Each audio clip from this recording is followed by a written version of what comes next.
중간에는 쭉 대명사들을 열고 했기 때문에 23절부터 봐도 상관이 없습니다. 이 갑돌이라는 곳이 23절에 갑돌이라는 곳이 한글 글이 아니고 갑돌이에요, 갑돌. 그런데 이제 이 갑돌이 원래 에게해에 있는 섬 그레데를 이야기하는데 그레데를 이야기하는데 이 갑돌 사람들 그럼 그레데에 있는 사람들 이런데 이 갑돌이 어디냐 그럼 블레셋을 이야기합니다. 블레셋 같은 경우는 한글 성경으로는 블레셋이지만 영어로는 필리스틴 이렇게 필리스틴 이렇게 얘기하는데 팔레스타인이죠, 팔레스타인. 그래서 우리가 그 지역을 팔레스타인이다라고 하는 것은 블레셋이다 뜻이에요. 우리가 지금 팔레스타인이라고 그러잖아요. 그래서 거기는 블레셋인들의 땅이다라는 뜻이에요. 우리 한글로는 블레셋이지만 영어로는 팔레스타인이라고 그러죠. 그러니까 이제 그 에게해에 있는데 그 에게해에 그 섬이 하나 있는데 그레데 섬이라고 큰 섬이 있어요. 그 섬을 주거지로 삼았던 자들이 팔레스타인이고 블레셋이고 그 블레셋이 이제 지금 팔레스타인 본토 있잖아요. 그 본토 중에서 가장 살기 좋은 해변가를 점령을 하고 있었습니다. 해변가를 점령하고 있었는데 이 팔레스타인이라는 그 단어 자체가 이민족이라는 뜻이에요. 나그네 또는 이민족이라는 뜻이기 때문에 그 지금의 팔레스타인 그 지역에 블레셋인들이 이주해 와서 다른 데서 이주해 와서 그 지역을 점령하고 있었다라고 볼 수가 있죠. 블레셋은 엄청나게 강대국이잖아요. 그 당시만 해도 최고의 강대국이었던 구약 시대 때 강대국이 이제 어디였냐 그러면 애국도 강대국이었고 또 그리스와 끝까지 싸웠고 그 다음에 로마와도 견제했던 하니발 있죠. 하니발의 고향이 지금 북아프리카 지역 이 지역에 그때 당시에 최고의 강대국들하고 어깨를 나란히 했던 팔레스타인들이 어깨를 나란히 했기 때문에 얘네들은 국가가 작아도 강대국이었어요. 팔레스타인. 서양 유럽에 보면은 스페인 같은 경우가 중세시대 때 엄청나게 부자였지 않습니까? 강대국이었잖아요. 스페인 같은 경우는 온 남미가 다 자기 속국이었잖아요. 그렇기 때문에 남미부터 시작해서 필리핀까지 스페인의 속국이었거든요. 거기서 나오는 물자들은 거의 그냥 스페인으로 들어가는 거예요. 금은 여러 가지 향신료 이런 것들은 거의 거저로 들어가는 겁니다. 우리가 커피를 싸게 사서 들어오듯이 그냥 아주 싸게 들어와서 거기서 또 스페인에서 다시 만들어가지고 비싸게 또 파르고 완전히 땀 짚고 헤엄치기가 스페인, 포르투갈 돈벌이겠죠. 그러나 그 스페인과 포르투갈에 비해서 거의 식민지가 없음에도 불구하고 더 돈을 벌었던 나라가 네덜란드였어요. 네덜란드는 중개무역으로 지금으로 말하면 싱가포르나 홍콩 같은 그런 사업을 해요. 지금도 보면은 수출하는 나라 중에 우리나라보다 더 돈을 많이 버는 나라가 네덜란드인데 도대체 네덜란드가 메이드 인 네덜란드가 어디 있어요? 거의 없거든요. 거의 없는데 왜 네덜란드가 이렇게 수출이 많으냐? 다 중개업입니다. 그게 우리나라 삼성, 현대보다 더 많이 벌어요. 중개업으로. 그 당시에도 엄청나게 돈을 벌었는데 그게 블레셋이 똑같아요. 네덜란드나 홍콩이나 블레셋이나 강소국이면서 해변 국가이면서 살기 좋고 또 거기를 거쳐야만 수입이 되는 그런 지역이기 때문에 엄청난 강대국이 있습니다. 그래서 이 블레셋이 어때요? 끝까지 이스라엘을 괴롭히죠. 작은 국가거든요. 작은 도시 국가인데 끝까지. 근데 이 블레셋이라는 지역이 어디까지 있었냐면 아브라함 시대 때까지 블레셋이 있어요. 그 위로 아브라함 시대 때부터 나타납니다. 그렇기 때문에 엄청나게 오래전부터 별명은 자체는 이주민이지만 그들이 블레셋이 지금의 팔레스타인에 정착한 것은 창세기 때까지 올라가는 놀라운 사건이다. 어쨌든 이 블레셋이 이제 앞으로는 이스라엘을 딱 괴롭힐 것을 전초석을 딱 두고 있는 게 23절에 갑돌을 이야기하면서 있고, 24절에 너희는 일어나 진행하여 아르논 골짜기를 건너라. 내가 헤스본 왕 아모리 사람 시온과 그 땅을 내 자손에게 붙였은즉 비로소 더불어 싸워서 그 땅을 얻으리라. 이제 하나님께서 헤스본 왕 아모리 사람 시온과 그 땅을 내 손에 줬다, 이제 이 말이거든요. 줬다. 그런데 이제 이 24절이 38년 광야의 생활을 끝내고 가나안 본토로 들어가서 첫 번째 싸움이 아니라 들어가기 전초전에 앞으로의 전쟁의 향방을 어떻게 할 것인지에 대한 전초전 전쟁이 바로 이 전쟁이에요. 들어가서 첫 번째 싸움은 이 싸움이 아니죠. 여리고 성이 첫 번째 싸움이고, 그 다음에 요단강을 아직 건너기 이전 싸움이었고, 이 싸움이 앞으로 가나안 지역에 들어가서 어떤 전쟁으로 될 것인가, 하나님은 이스라엘 백성들을 어떻게 그 가운데 계실 것인가라는 것을 보여주는 아주 이제 전초적인, 이제 최종적인 모의고사라고 할 수가 있겠죠. 그 시험을 딱 보면서 이스라엘 백성들은 어떻게 할까요? 하나님이 우리와 함께 계시고 이 전쟁 별거 아니구나라는 것을 느끼게 해주는 전쟁이 이제 이 전쟁입니다. 25절에 오늘부터 내가 천하 만민으로 너를 무서워하여 너를 두려워하게 하리니 그들이 내 명성을 듣고 떨며 너로 인하여 근심하리라 하셨느니라. 이게 뭡니까? 철저히 용기를 주는 거예요. 하나님께서 이스라엘 백성들에게 전쟁을 앞두고 있는 이스라엘 백성에게, 야, 봐라, 너희가 전쟁하면 그들은 이미 너희들에 대한 두려움을 갖고 있어. 걱정하지 말고 침범해. 이렇게 얘기했습니다. 26절에 내가 그대못 광야에서 헤스보랑 시온에게 사자를 보내어 평화의 말로 이르기를. 여기서 내가가 누구냐 그러면 모세예요. 내가가 모세니까 아직 요단강을 건너기 전이라는 걸 알겠죠.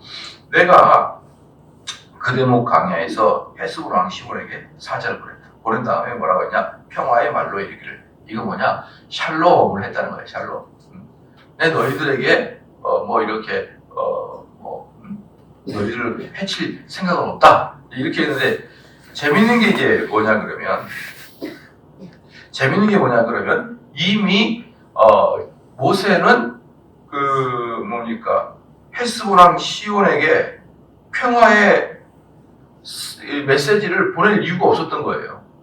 평화의 메시지를 보낼 이유가 없어서, 왜? 24절 보니까 너희는 일어나 진행하여 아르논 골짜기를 건너가 내가 헤스본 왕 아모리 사람 시온과 그 땅을 내 손에 붙였은즉 비로소 더불어 싸워서 그 땅을 얻어라, 이렇게 얘기했거든요.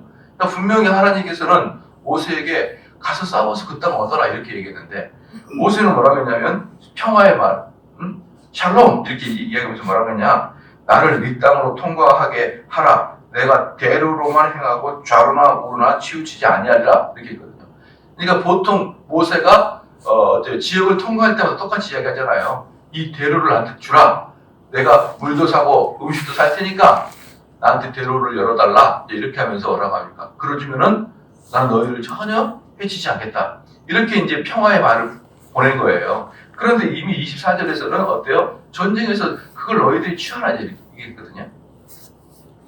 그래서 28절에 너는 돈을 받고 양식을 팔아 나로 먹게 하고 돈을 받고 물을 주어 나로 마시게 하라. 나는 도보로 지날 뿐인즉 세일에 거하는 에서 자손과 아르에게 거하는 모압 사람이 내게 행한 같이 하라. 그리하면 내가 요단을 건너서 우리 하나님 여호와께서 우리에게 주시는 땅으로 이르리라 하나. 그렇게 말을 해서 그렇게 요구를 했지만 30절에 헤스보랑 시온이 우리를 통과하기를 허락하지 아니하였으니 이는 너의 하나님 여호와께서 그를 내 손에 붙이시려고 그 성품을 완강케 하셨고 그 마음을 강팍케 하셨습니다. 오늘날과 같음이라. 어떻습니까? 여기에는 하나님의 주권과 인간의 자유의지가 그대로 나와 있는 거예요. 하나님의 주권과 인간의 자유의지가 무엇입니까?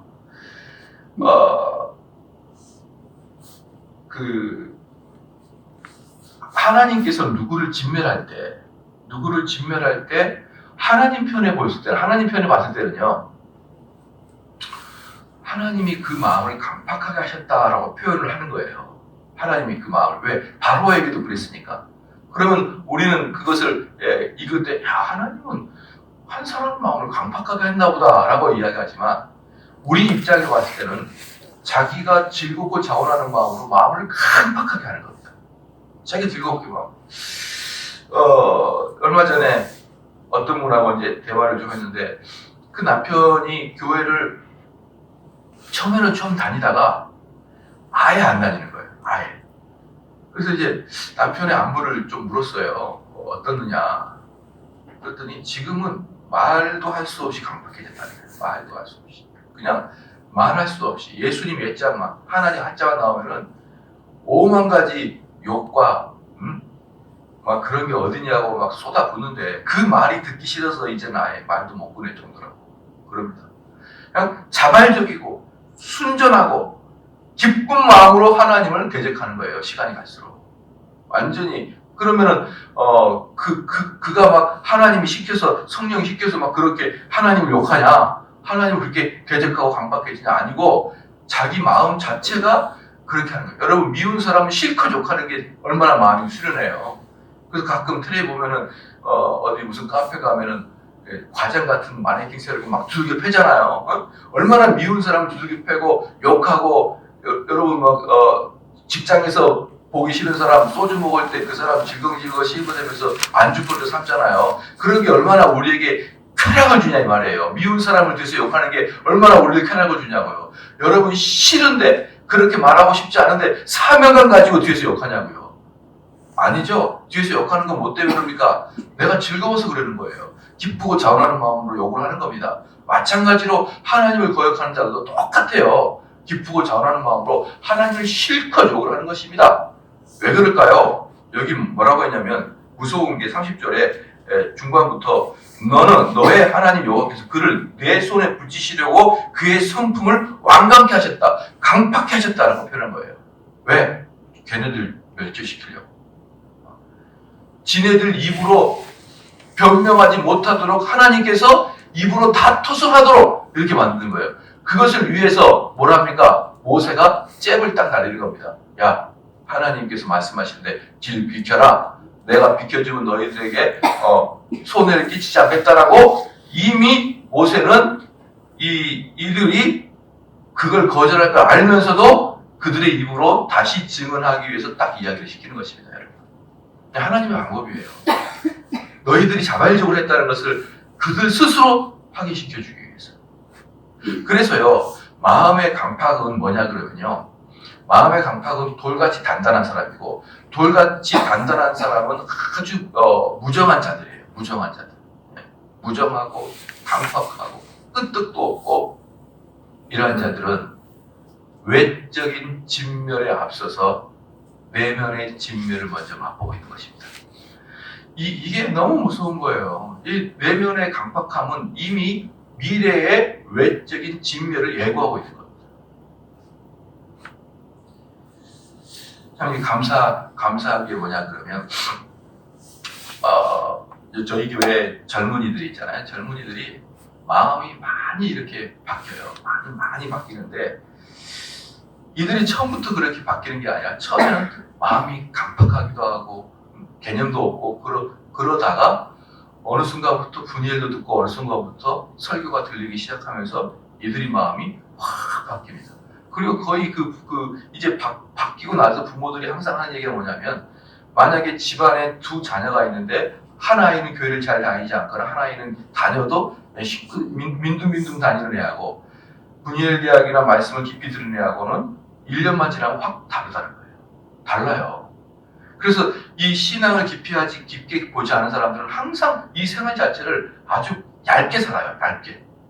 그런데 신앙을 좀 하나님 말씀이 좀 들어간 사람들은 항상 무엇을 하든지 진중하고 무엇을 하든지 좀 더 생각해보고 무엇을 하든지 다른 사람을 배려하는 것이 있다라고 저한테 고백할 때 저는 아주 기분이 좋아요. 그런 소리를 드립니다. 네. 이번에 이제 우리 왜 김주현 집사님이 이제 요번 3월달부터 학교 복직하잖아요. 3년 동안 휴직했다가 이번에 이제 처음으로 이제 3년 만에 학교를 복직하는데 이번에 딱 복직하고 보니까 3년 전에는 없었던 게 있는데 그게 뭐냐면 학력폭력, 학교폭력을 학폭이라고 해요. 학폭이 있으면 학폭을 이렇게 신고하는 게 있는데요. 학폭 신고가 3년 전에는 거의 6학년들한테 있었대요. 근데 지금은 1학년들만 해도 1년에 500건 이상이 신고가 된다고 해요. 그 학교에서 500건 이상. 이 뭐를 의미하는지 알아요? 이놈의 젊은 엄마들이 요만큼도 자녀들 상처나면 다 신고하는 거야, 학교에다가. 도대체가 참을성이라고 없는 이 천박하고 얇은 엄마들 아니에요? 초등학교 1학년이 뭔 학폭이에요. 학폭은 장난치다가 넘어지고 깨지고 그러는 거죠. 그런데 그 집사님이 말할 때, 목사님, 지금은 3년 만에 완전히 세상이 너무 더 강팍해졌습니다. 더 강팍해져가지고 이 젊은 엄마들이 자기 자녀들 조금이라도 손상해 가면 참아내지 못하는 그런 얇은 시대가 도래했는데 무서워서 선생질을 못하겠습니다. 그렇게 얘기하더라고요. 무서워서. 초등학교 1학년이 학폭이 어디 있습니까? 그런 인간들 전부 다 잡아가지고 분이에 듣게 해야 돼요. 그래서 이 세상 살아갈 때 내 자신을 부인하는 게 얼마나 중요한 것이 깨달아야 되는데, 여러분, 이 세상은 너무나 극단적으로 강팍해져 가고 있다라는 걸 느껴요. 아주 가끔 가다가 목사니까 가끔 가다가 낮에 왜 성도들하고 그 백화점 같은 데서 식사할 때가 있잖아요. 백화점 가서 식사를 가면 엘리베이터 안에 젊은 엄마들이 딱 갇혀 있으면요, 어우, 막 엄마들 옆에 접근하기가 싫어요. 얼마나 이야기들이 그냥 살벌들 하는지. 조금만 그냥 눈만 마주쳤다가는 유모차 옆에 놔두고 덤빌 것 같은 그 기세, 살기 등등, 혈기 등등. 엄마들이 왜 그럽니까? 젊은 엄마들이. 이 젊은 엄마들이 다 20대, 30대 초반이잖아요. 어때요? 그냥 처녀 때부터, 학생 때부터 자기 의견을 마음껏 표출해내는 그런 분위기에서 실컷 청소년과 청년기를 자라왔기 때문에 자기 자녀 요만큼도 흠집나면 결코 인내하지 못하는 그런 세대가 됐어요. 그걸 저는 강팍이라고 표현해요. 강팍. 뭐가 될는지 모르겠어요. 뭐가 될는지. 제가 중국에도 말하지만 중국이 정말 소생하려고 그러면 그리스도를 받아들여야 되듯이 한국도 이 험악한 세상이 변하려고 그러면 더 이상 매스컴에서는 한국 교회를 욕하면 안 돼요. 어제도 뉴스 보니까 명성교회 무슨 장로 한 3천만 원 또 나왔어요. JTBC에서. 하여튼 이 JTBC를 공중 분해시켜버리든가 해야 돼요. 교회를 그렇게 공격해요. 그렇게. 장로가 되면 3천만 원, 권사가 되면 300만 원. 그게 왜 또 JTBC 방송이 되냐고요. 정말 아이고야, 정말 이 한국 교회가, 한국 사회가 어떻게 될는지 모르겠어요. 어떻게 될는지. 좀 그러지 않았으면 좋겠습니다. 한국은요, 한국 사회는 교회를 좀 아껴야 될 이유가 있는 거예요. 교회를 이제 그만 좀 들려야 됩니다. 한국 사회는.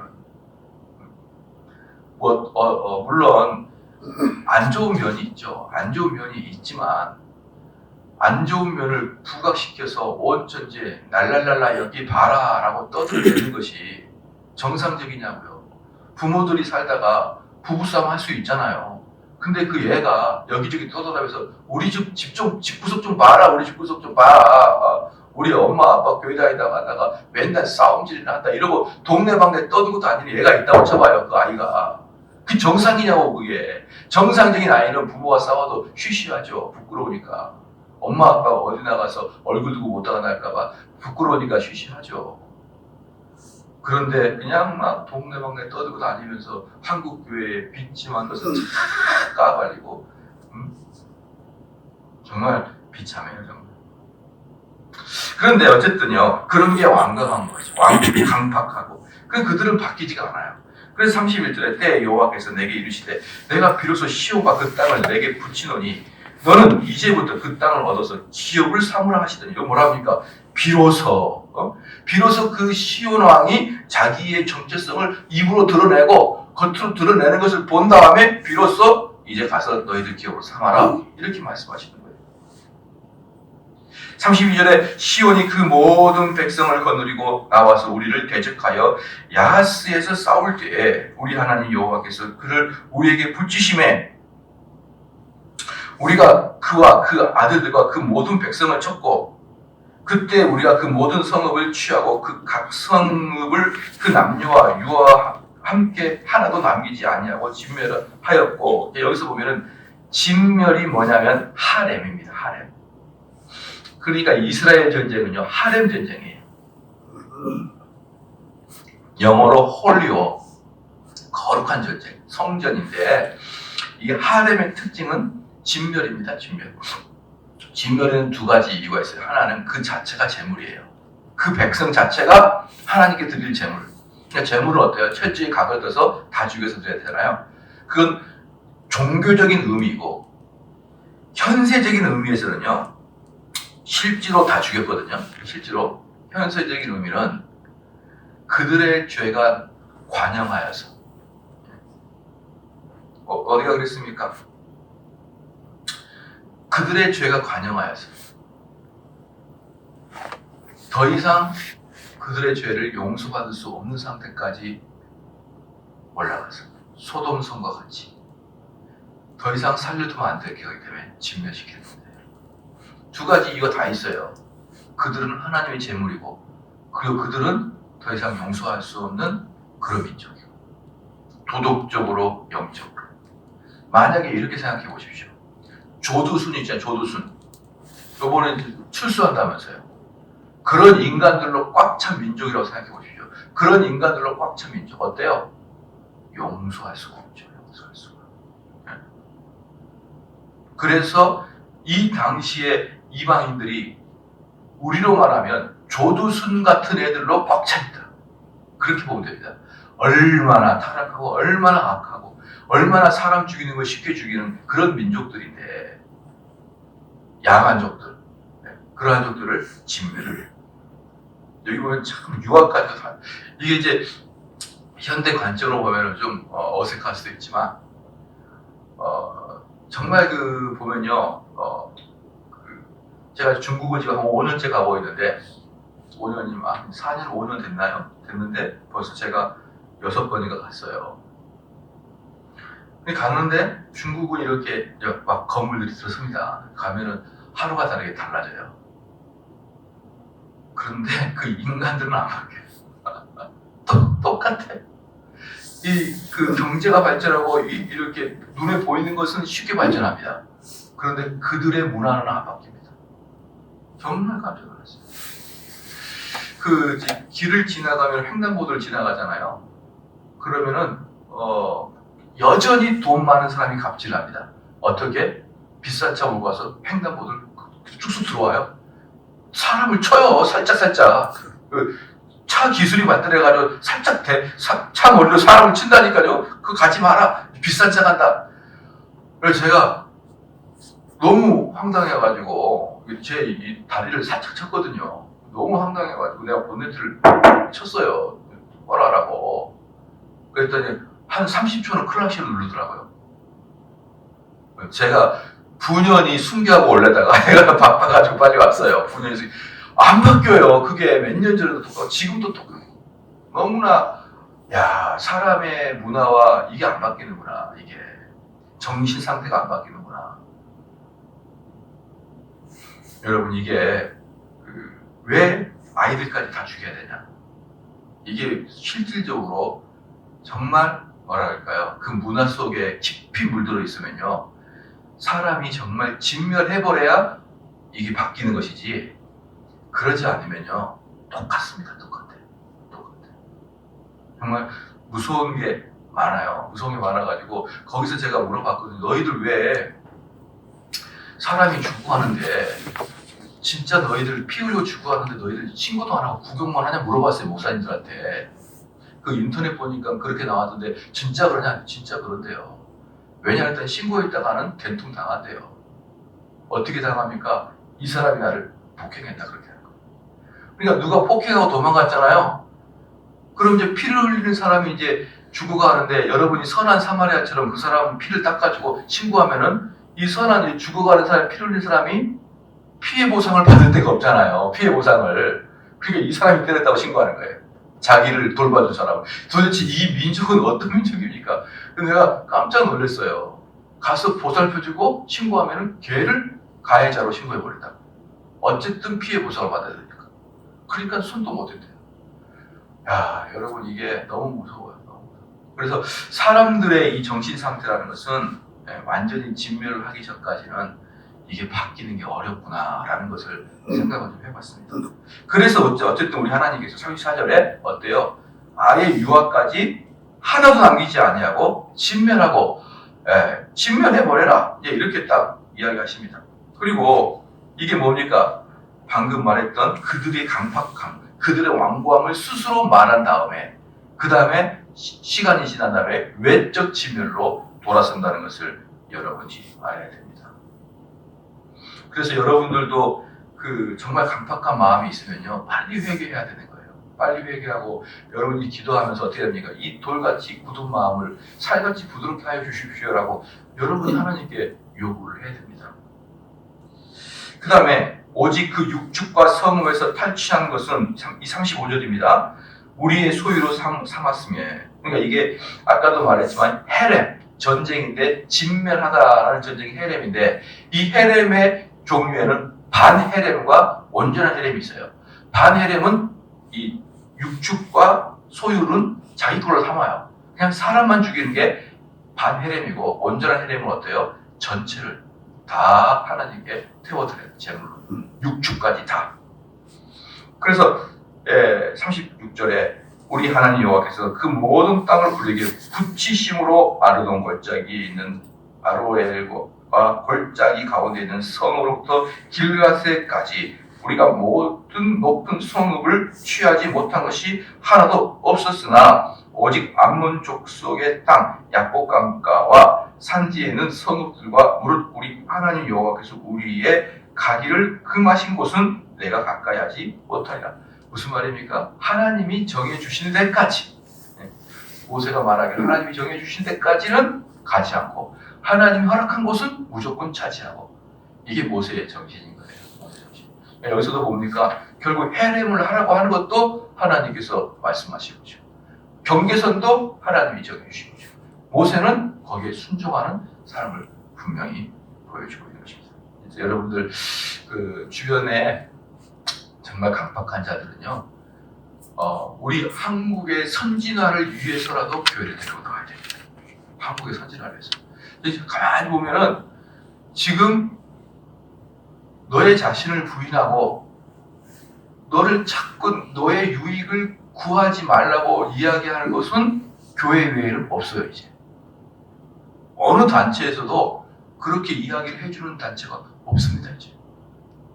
그러니까 이 나라가 이렇게 강팍해져 가는 거예요. 그래서 사실 두렵습니다. 우리가 당군 이래 우리가 현재 20세기 중반부터 21세기까지 당군 이래 우리가 제일 잘 살잖아요. 제일 잘 살고 국력이 제일 강하잖아요. 이게 머지않아 끝나버리면 어떡할까 싶어요. 머지않아 끝나버리면. 여러분 이번에 올림픽 보셨죠? 우리 응원한 사람들, 우리 북한에서 넘어오신 응원한 사람들 똑같이 응원하잖아요. 그걸 보고 깜짝 놀랐어요. 그 바로 전전주에 뭐가 있냐면 호주 남자 테니스에 나왔던 얘가 누구죠? 정훈인가? 정현이죠. 정현이가 테니스 할 때 그때 관중들 봐봐요. 전부 다 여유 있잖아요. 선글라스 끼고 우뚝 보고 이렇게 앉아서 하고 막 박수치고 여유 있는데 그 여유와 이번 올림픽이 이렇게 하는 걸 비교해 보십시오. 얼마나 차이가 나는지. 도대체 저는 이걸 보면서 뭘 느꼈냐면은, 한국 민족은 거기도 같은 민족이니까 한국 민족은 좀 독특하다. 그래서 이 세상에서 지금 현재 지구상에서 없는, 이 지구상에서 현재는 없는 요상한 공산주의라고 있잖아요. 공산주의도 약간 요상한 공산주의를 하고 있지 않습니까? 이런 게 어쩌면 한국인들의 피 속에 있을 수 있겠다 싶어요. 그러니까 이렇게 3대 독재 세습에 요상한 그 같이 율동을 하고 이런 걸 보면서, 참 우리 한국 민족들이 하나님께서 그 은총을 딱 걷어가시면 정말 어려운 민족이 되겠다라는 생각을 해봤어요. 여러분 그런 생각 안 들었나요? 저는 많이 무서웠거든요. 이렇게 일사불란하게 움직이는 그 휘 바람하면서 막 이렇게 하는 거 보면서 야, 나 오히려 더 충격을 받았어요. 아, 이렇게까지 많은 다르구나. 그리고 이렇게 사람들이 이렇게 일사불란하게 통제를 당할 수 있는 민족이 한국 민족이구나라는 걸 생각해 볼 때 하나님이 우리 대한민국을 너희들 분명히 봤지. 응? 너희들 이렇게 강팍한 걸 봤지. 이러고 있는 게 아닌가 싶어요. 지금 우리 한국 민족들을 보면서 대한민국을 보면서 야 봐라. 내가 너희들 도대체 무얼 봐서 이제 용서해 줄까? 응? 아브라함이 소돔성에 50명이 있나이까? 40명이 있나이까? 이렇게 할 때 그럼 찾아봐라. 40명 찾아봐라. 30명 찾아봐라고 하나님께서 그렇게 이야기했듯이 하나님께서 이 땅을 보면서 야 너희들 교회를 봐라. 쓸모가 있는 교회가 있냐. 너희 사회를 봐라. 얼마나 하나님을 마무리 여기냐.